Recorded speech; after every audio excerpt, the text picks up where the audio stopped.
Hello दोस्तों, welcome to सशक्त education. दोस्तों कल हमने कुरुक्षेत्र का थर्ड आर्टिकल किया था। आज ये है फोर्थ आर्टिकल। तो आई होप आप सब ठीक होंगे। तो चलिए वीडियो को आगे बढ़ाते हैं और आज इस आर्टिकल को कवर करते हैं। ये लिखा गया है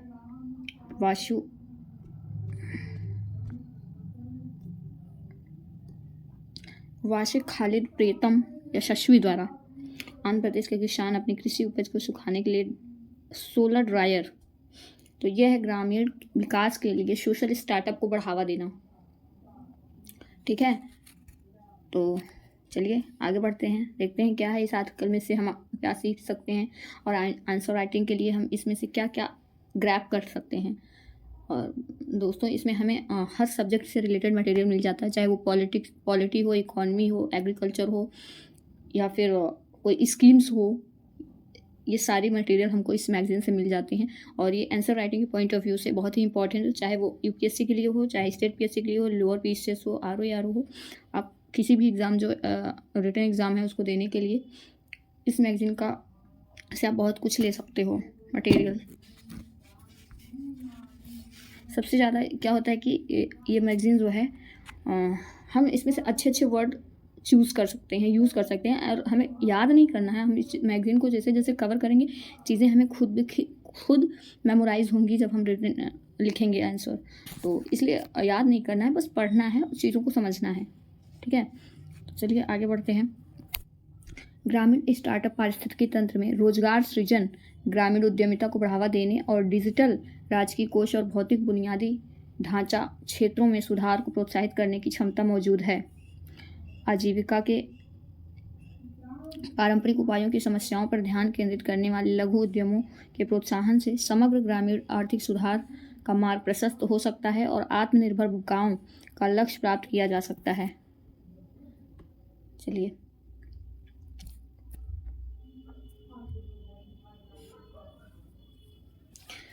एक उच्च माध्यम आय का देश बनने के लिए भारत अपने एकल सकल घरेलू उत्पाद को 2026-27 तक 5 ट्रिलियन अमेरिकी डॉलर और 2047-48 यानी स्वतंत्रता की शताब्दी तक 26 ट्रिलियन अमेरिकी डॉलर से ऊपर पहुंचाने के लक्ष्य की ओर अग्रसर है। इस लक्ष्य को प्राप्त करने में स्टार्टअप की भूमिका को कम नहीं आंका जा सकता है। स्वयं प्रधानमंत्री स्टार्टअप को नए भारत की रीढ़ कहते हैं। भारत में विश्व का तीसरा सबसे बड़ा स्टार्टअप परिवेश इकोसिस्टम है। इस साल अप्रैल तक सरकार ने 98,000 स्टार्टअप को मान्यता दी है।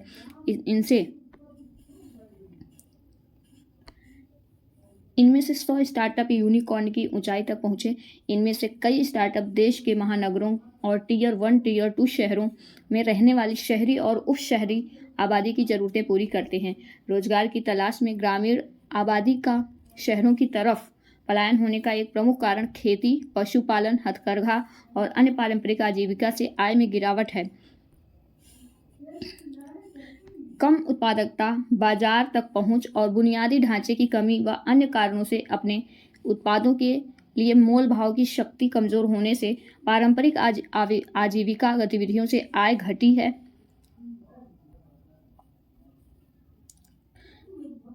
हालांकि सरकार ने उपकरण, बीज, उर्वरक और बीमा के लिए सब्सिडी के साथ साथ न्यूनतम समर्थन मूल्य जैसी सक्रिय सहायता ने इन कठिनाइयों को कुछ हद तक घटाया है, लेकिन इसे अतिरिक्त सहायता की विशेष रूप से निजी क्षेत्र से जरूरत है।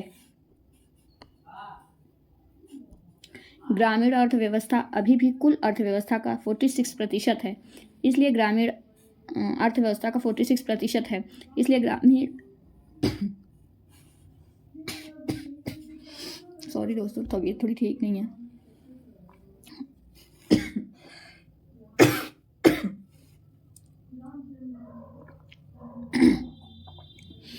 आय और उत्पादकता में सुधार लाने की अपार संभावनाएं मौजूद हैं, जो अंत में राष्ट्रीय अर्थव्यवस्था के ग्रामीण हिस्से को मजबूत करेंगी।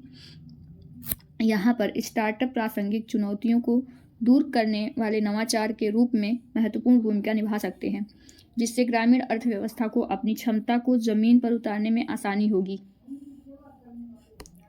कृषि स्टार्टअप से कहीं ज़्यादा विशाल है भारत का ग्रामीण स्टार्टअप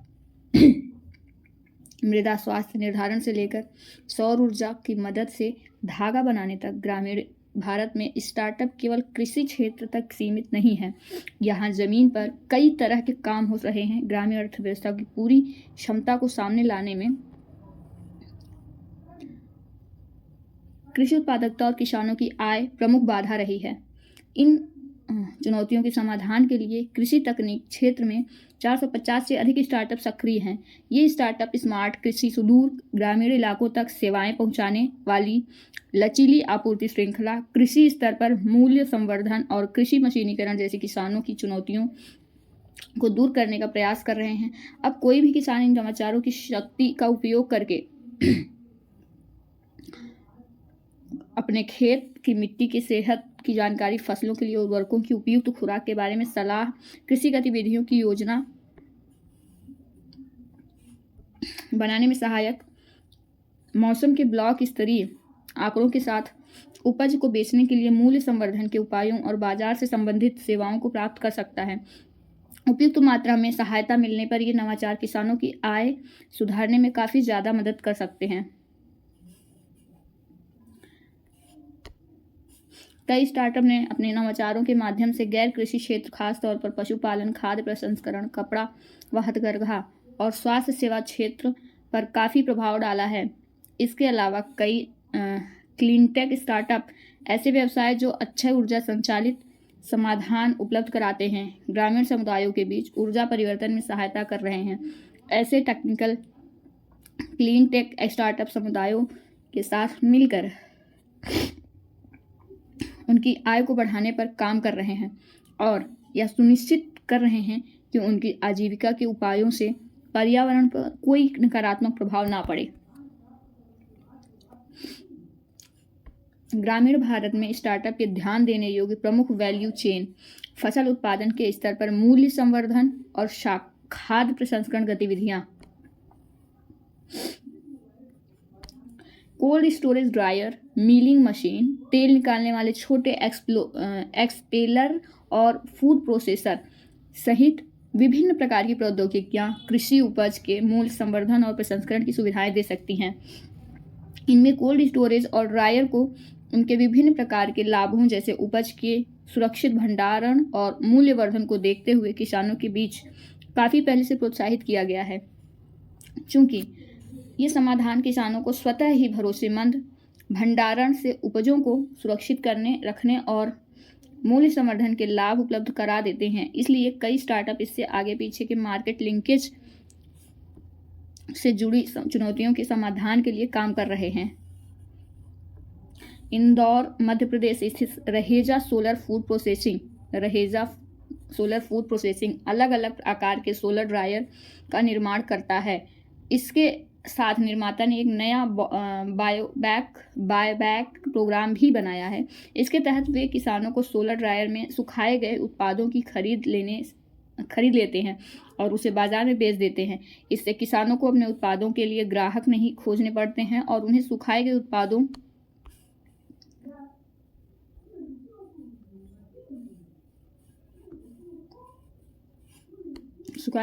की समय पर बिक्री और भुगतान की सुविधा मिल जाती है। इसी तरह बायोमास संचालित कोल्ड स्टोरेज बनाने वाला उद्यम न्यू लीफ डायनामिक्स ने किसानों को उनके कोल्ड स्टोरेज चलाने के लिए सूखे बायोमास की विश्वसनीय आपूर्ति की गारंटी देने का प्रयास किया है। उसने किसानों को एक मोबाइल एप्लीकेशन के माध्यम से खरीदारों से जोड़ा है। ये कुछ उदाहरण हैं जो बताते हैं कि कैसे तकनीकी और डिजिटल इनोवेशन किसानों और उनकी आजीविका को लाभ पहुंचा सकते हैं। ये साधारण इनके उपयोगकर्ताओं और उन्हें उपलब्ध कराने वाले स्टार्टअप के लिए परस्पर लाभकारी हैं। पशुपालन। जैसे जैसे डेयरी उत्पादों की मांग बढ़ी है, डेयरी कारोबार में मवेशियों की उत्पादकता और बढ़ती लागत जैसी दो प्रमुख कठिनाइयां सामने आई हैं। चारा उगाने की हाइड्रोपोनिक्स मशीनी, बहुत फसली चारा कंसंट्रेट फील्ड और साइलेज शुष्क मौसम के लिए सुरक्षित रखा जाने वाला हरा चारा जैसे समाधानों के माध्यम से कई स्टार्टअप अपनी प्रौद्योगिकियों और उत्पाद नवाचारों के साथ चुनौतियों को दूर कर रहे हैं। हाइड्रो ग्रीन बेंगलुरु स्थित एक कंपनी है जो वर्टिकल फोडर मशीन से हरे चारे की समस्या को दूर करने का प्रयास कर रही है। इसे सौर ऊर्जा से भी चलाया जा सकता है। इससे किसान अपने घरों में कम पानी और बिना मिट्टी के हरा चारा उगा सकते हैं। यह तकनीकी नवाचार हरे चारे की समस्या को दूर करने के अलावा दूध की गुणवत्ता और मात्रा बढ़ाने में मदद करती है। हाइड्रो ग्रीन्स कंपनी है जो वर्टिकल फोडर मशीन, ये इंपॉर्टेंट है, इसको आप यूज़ कर सकते हो कहीं भी। हाइड्रो ग्रीन बेंगलुरु स्थित एक कंपनी है जो अपनी वर्टिकल फोडर मशीन से हरे चारे की समस्या को दूर करने का प्रयास कर रही है। इसे सौर ऊर्जा से भी चलाया जा सकता है। इससे किसान अपने घरों में कम पानी, बिना मिट्टी हरा चारा उगा सकते हैं। यह तकनीकी नवाचार हरे चारे की समस्या दूर करने के अलावा दूध की गुणवत्ता और मात्रा बढ़ाने में मदद करती है, जिससे किसानों की आय बढ़ती है। कपड़ा और हथकरघा। कपड़ा और हथकरघा, सूत कातने, बुनाई, रीलिंग जैसी कपड़ा आधारित कुछ पारंपरिक आजीविकाएं ग्रामीण क्षेत्रों में मौजूद हैं। इनमें काम करने वाली अधिकतर महिलाओं को अत्यधिक श्रम करना पड़ता है और उत्पादकता भी कम रहती है। इसे देखते हुए कुछ स्टार्टअप्स ने इनमें से कुछ प्रक्रियाओं का मशीनीकरण किया है। इनसे न केवल कठिन परिश्रम की आवश्यकता घटी है और आय बढ़ी है, बल्कि पारंपरिक विधियों की प्रासंगिकता भी बनी हुई है। पावरिंग लाइवलीहुड्स CEW और विलग्रो की संयुक्त पहल के एक अध्ययन से सामने आया है कि रेशम सूत्र की बनाई रेशम रीलिंग मशीनों का उपयोग करने वाली 70% महिलाएं अपनी आय बढ़ाने में सफल रही। पारंपरिक रूप से छत्तीसगढ़, झारखंड, उड़ीसा में महिलाएं रेशम का धागा बनाने के लिए थाई रीलिंग, जांघ पर रगड़कर धागे थाई रीलिंग करती हैं। यह पद्धति न केवल कम उत्पादक और श्रम साध्य है, बल्कि इसमें लंबे समय में महिलाओं के लिए सेहत और जोखिम मौजूद है। रेशम सूत्र की उन्नति और सौर से संचालित रेशम रीलिंग मशीन इस कठिन परिश्रम को घटाने और उत्पादकता बढ़ाने के साथ सेहत के जोखिम को भी दूर करती है। रेशम रीलिंग से जुड़े लोगों और ग्रामीण व्यवसायों ने इस तकनीक को अपनाना शुरू कर दिया है, जिसके परिणाम स्वरूप उच्च राजस्व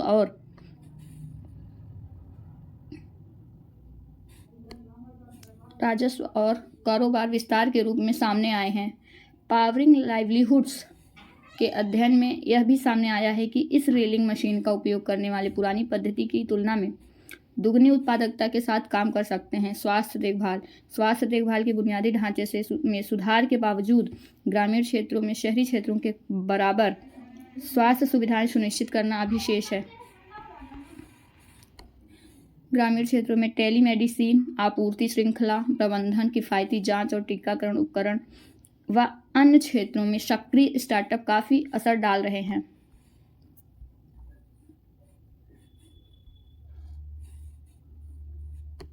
बैक फ्रॉग टेक्नोलॉजीज द्वारा निर्मित एक तापमान नियंत्रित पोर्टेबल बायोलॉजिकल कैरियर एमवोलियो ने टीकाकरण को सुदूर इलाकों तक पहुंचाने में काफ़ी प्रगति की है। क्योरेबे और डिजीक्योर जैसे स्टार्टअप शहरी आबादी के अलावा उप शहरी और ग्रामीण क्षेत्रों की भी ज़रूरतें पूरी करते हैं। ये टेलीमेडिसिन और ऑनलाइन चिकित्सा परामर्श और समाधान उपलब्ध कराते हैं, जो भरोसेमंद स्वास्थ्य सेवाओं को सर्वसुलभ बनाते हैं। सेवा से जुड़े डिजिटल इनोवेशन। हाल के वर्षों में कई स्टार्टअप सामने आए हैं जो किसानों को डिजिटल समाधान उपलब्ध कराते हैं, जैसे market aggregator platforms, e-commerce platforms, digital payment, fintech समाधान, खेत के स्तर पर पूर्वानुमान के लिए आर्टिफिशियल इंटेलिजेंस, एल्गोरिदम और विशेषज्ञ सलाह इत्यादि। इन कंपनियों ने यह भी सुनिश्चित किया है कि किसान अपनी आय बढ़ाए और तकनीकी में भी पीछे ना रहे। रंगदे बेंगलुरु स्थित ऋण देने वाला एक प्लेटफॉर्म है जो उन समुदायों को त्वरित और किफ़ायती दर पर वित्त उपलब्ध कराता है जिनके पास मुख्यधारा के वित्तीय संस्थानों तक पहुंचने की क्षमता नहीं है। इस मंच से उन्होंने लोगों को मुख्यधारा की बैंकिंग व्यवस्था से जुड़े और बगैर किसानों, शिल्पकारों और ग्रामीण उद्यमियों को उनकी आजीविका गतिविधियों की शुरुआत, संचालन, वृद्धि और विस्तार के लिए ऋण देने की सुविधा देकर सामाजिक निवेश को प्रोत्साहित किया है।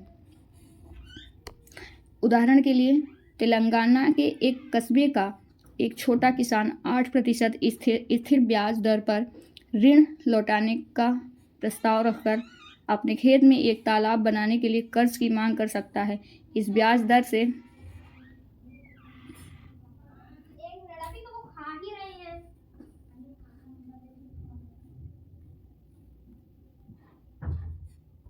6% निवेशकों को और 2% शुल्क के रूप में रंग दे प्लेटफॉर्म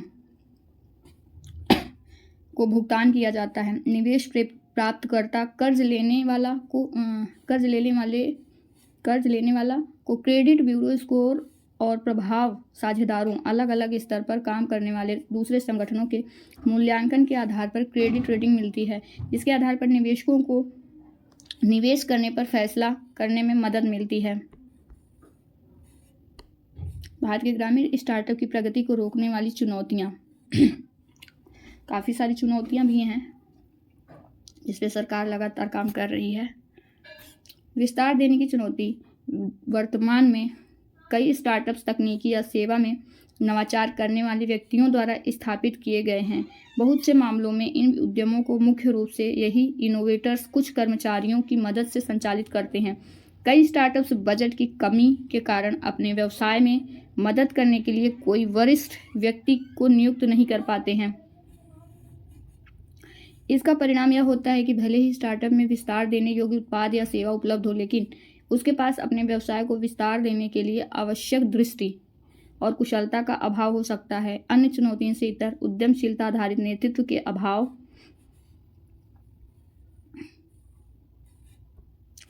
से व्यवसाय को विस्तार देने पर असर पड़ता है। यह साझेदारियां विकसित करने और वित्त पोषण या निवेश को जुटाने पर भी प्रभाव डालता है।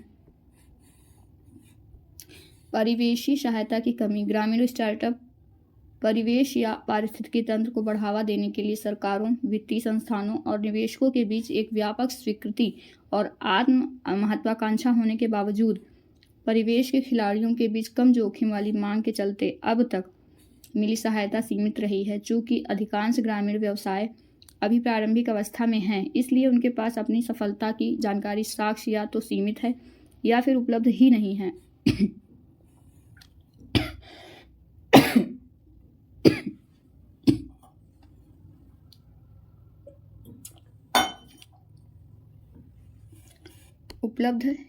है। इसके चलते पारिस्थितिकी तंत्र से जुड़ी कंपनियां इन स्टार्टअप को उच्च जोखिम वाले क्षेत्र के रूप में देखती हैं। इससे अधिकांश ग्रामीण स्टार्टअप को या तो अस्तित्व के लिए संघर्ष करना पड़ता है या फिर उचित सहायता के बिना वे विफल हो जाते हैं।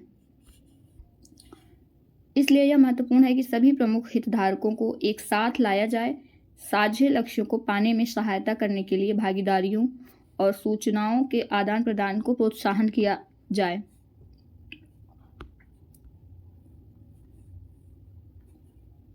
बाजार तक पहुंच की रणनीति का अभाव। यह देखा गया है कि अधिकांश ग्रामीण व्यवसाय पहली कुछ तिमाहियों में अपने आय व्यय का लेखा जोखा संतुलित करने पर ज़्यादा ध्यान देते हैं। वे बाजार तक पहुंचने की अपनी रणनीति और व्यवसाय मॉडल को परिभाषित करने में बहुत कम समय व संसाधन खर्च करते हैं, जिससे उनकी चुनौतियां बढ़ जाती हैं। हमारे साथ चर्चा में कई स्टार्टअप ने बताया कि स्पष्ट बाजार और व्यवसाय नीति के अभाव में उन्हें लक्षित उपभोक्ता समूह, उत्पादक मूल्य निर्धारण के साथ डिजाइन एवं बिक्री व वितरण माध्यमों को चिन्हित करने में कठिनाई होती है। इससे वे उन उत्पादों के उत्पादन में की तरफ कदम बढ़ा सकते हैं जो ग्रामीण उपभोक्ताओं की वास्तविक ज़रूरतों को पूरा नहीं कर सकता है। बिखरी हुई मांगों को पूरा करने और बिक्री के बाद सर्विस उपलब्ध कराने की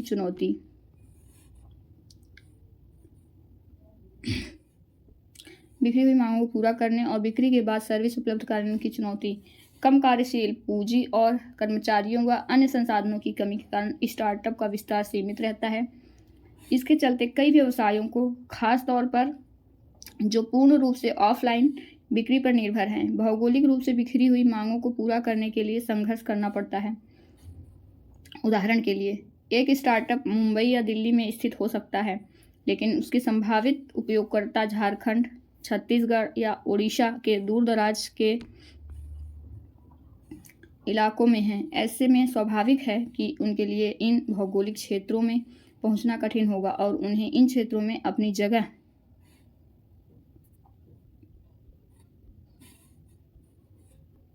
बनाने के लिए सहायता की ज़रूरत होगी। इस तरह के कारणों से स्टार्टअप को अच्छे ऊर्जा संचालित नई प्रौद्योगिकियों की बिक्री करने के बाद ग्राहकों को सर्विस देने में मुश्किल का सामना करना पड़ता है, क्योंकि जो तकनीशियन यह सहायता दे सकते हैं वे इनकी तकनीक से अपरिचित हो सकते हैं। लंबे समय में यह व्यवसाय की विश्वसनीयता और मांग को प्रभावित कर सकता है। अन्य बाहरी कारण। उपरोक्त चुनौतियों के अलावा विभिन्न तरह के बाहरी कारक भी ग्रामीण भारत में सामाजिक स्टार्टअप्स के विकास में बाधा बन सकते हैं। पहला कारक इनकी कमज़ोर गुणवत्ता, कम लागत वाली वस्तुओं व सेवाओं से प्रतिस्पर्धा है। चूँकि ग्रामीण आबादी ज़्यादा पैसे खर्च करने को लेकर सतर्क रहती है, इसलिए वह कम लागत वाले विकल्पों को खरीदने का सहारा लेती है। दूसरा कारक प्राकृतिक आपदाएं, महामारी, जलवायु परिवर्तन, ये सभी व्यवसायों की सफलता को प्रभावित कर सकते हैं। कोविड-19 महामारी ने देश के भीतर कई स्टार्टअप के संचालन को प्रभावित किया था। तीसरा कारक आयात निर्यात शुल्क में वृद्धि और व्यापार प्रतिबंध जैसे बाजार संबंधी कारक स्टार्टअप पारिस्थितिकी तंत्र को प्रभावित कर सकते हैं। भारत में ग्रामीण स्टार्टअप पारिस्थितिकी तंत्र को बढ़ावा देने के लिए कुछ सुझाव। पहला, सामाजिक स्टार्टअप को सहायता मिल सके, इसके लिए साक्ष्यों के एकत्रण और विश्लेषण को प्राथमिकता देनी चाहिए। ग्रामीण स्टार्टअप को पारिस्थितिकी तंत्र के खिलाड़ियों से सहायता। ये देखिए एक चित्र दिया हुआ है। आंध्र प्रदेश में एक महिला किसान बैगन को सोलर ड्रायर ट्रे में लगाते हुए फोटो।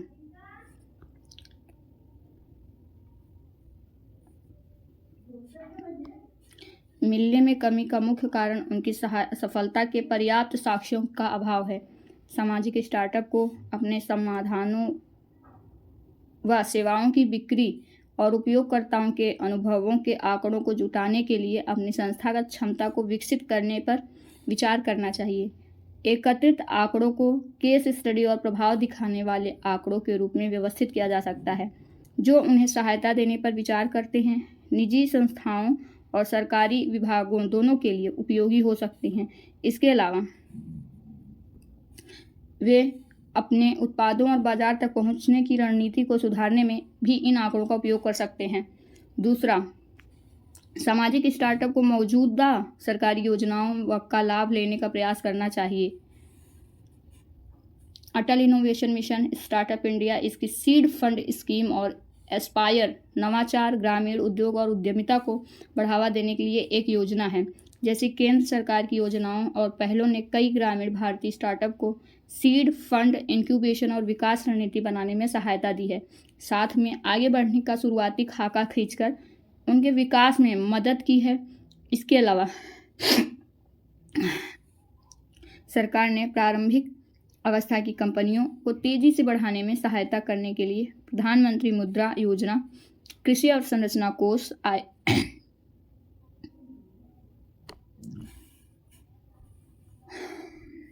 और प्रधानमंत्री माइक्रो फूड एंटरप्राइजेस फॉर्मलाइजेशन जैसी अन्य योजनाएं भी चलाई हैं। यह इन कंपनियों को पारिस्थितिकी तंत्र से मिलने वाली प्रारंभिक सहायता के अतिरिक्त आवश्यक प्रोत्साहन उपलब्ध कराता है।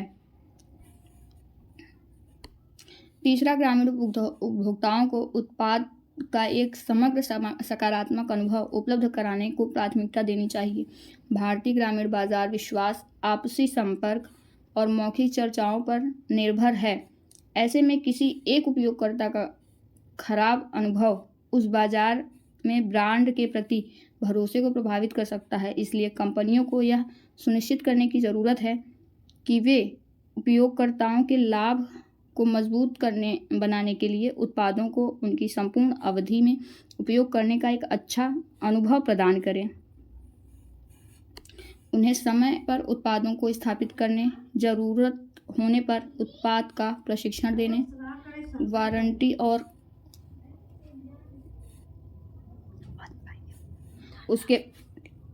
उसके बाद की अवधि में उपयोगकर्ता की शिकायतों के त्वरित समाधान जैसे उपाय सुनिश्चित करने चाहिए।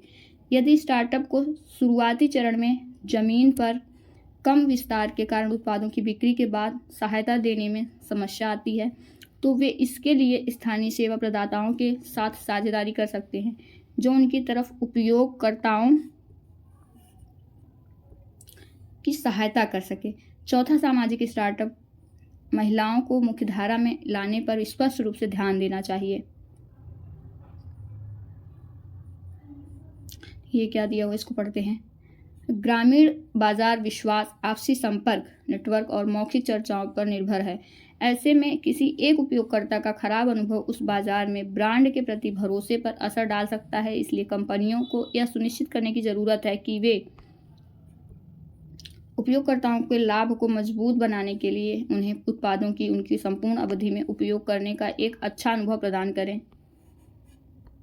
लैंगिक समावेशी रणनीतियों का अपना व्यावसायिक महत्व होता है। हालांकि बहुत कम सामाजिक स्टार्टअप इस बारे में जानते हैं और बहुत कम इसे अपनाने के इच्छुक हैं। यह शुरुआती अवस्था के सामाजिक उद्यमों के लिए विशेष रूप से सच है, जो अपने अस्तित्व के बारे में चिंतित रहते हैं। यह देखते हुए कि भारत में ग्रामीण कार्यबल के एक बड़े हिस्से में महिलाओं की भागीदारी है, उद्यमियों को ज़्यादा महिला ग्राहकों को आकर्षित करने के लिए विभिन्न प्रकार के कदम उठाने चाहिए। इसमें महिलाओं के लिए उपयुक्त उत्पादन के निर्माण से लेकर अंतिम उपयोगकर्ताओं के वित्त पोषण को सरल बनाने जैसे कदम शामिल हैं, क्योंकि कम डिफ़ॉल्ट दरों के बावजूद महिलाओं के लिए वित्त जुटाना काफ़ी मुश्किल होता है। ग्रामीण क्षेत्रों में महिलाओं के स्वामित्व वाले व्यवसायों की भागीदारी बढ़ाने के लिए महत्वपूर्ण है। ग्रामीण पृष्ठभूमि की महिलाओं को स्वतंत्र व्यवसाय करने के लिए मजबूत प्रोत्साहन मिले, ताकि समावेशी आर्थिक विकास के परिणाम प्राप्त किए जा सकें। संक्षेप में, ग्रामीण भारत का स्टार्टअप इकोसिस्टम आत्मनिर्भर गांव का मार्ग प्रशस्त कर सकता है। पिछले दशक में ग्रामीण भारत की चिंताओं का समाधान करने वाले वाणिज्यिक और सामाजिक उद्यमों की संख्या में वृद्धि हुई है। काफ़ी लंबा आर्टिकल हो गया,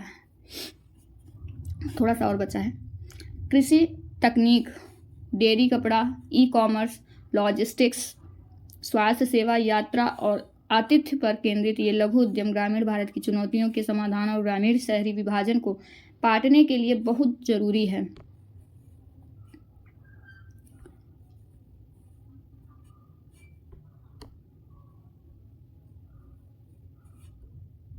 ग्रामीण स्टार्टअप पारिस्थितिकी तंत्र में रोजगार सृजन, ग्रामीण उद्यमिता को बढ़ावा देने और डिजिटल, राजकोषीय और भौतिक बुनियादी ढांचा क्षेत्रों में सुधारों को प्रोत्साहित करने की क्षमता मौजूद है। आजीविका के पारंपरिक उपायों की समस्याओं पर ध्यान केंद्रित करने वाले लघु उद्यमों को बढ़ावा देने से समग्र ग्रामीण आर्थिक सुधार का मार्ग प्रशस्त हो सकता है और आत्मनिर्भर गांव का लक्ष्य प्राप्त किया जा सकता है। तो चलिए दोस्तों, आर्टिकल ख़त्म हो चुका है। तो कल हम आत्मनिर्भर भारत की मजबूत नींव रखते हैं स्टार्टअप्स, इस आर्टिकल को डिस्कस करेंगे। तो दोस्तों प्लीज़ लाइक करिए, सब्सक्राइब करिए, चैनल को शेयर करिए और चलिए फिर वीडियो को स्टॉप करते हैं। प्लीज़ शेयर करिएगा, वीडियो को लाइक करिएगा ज़रूर।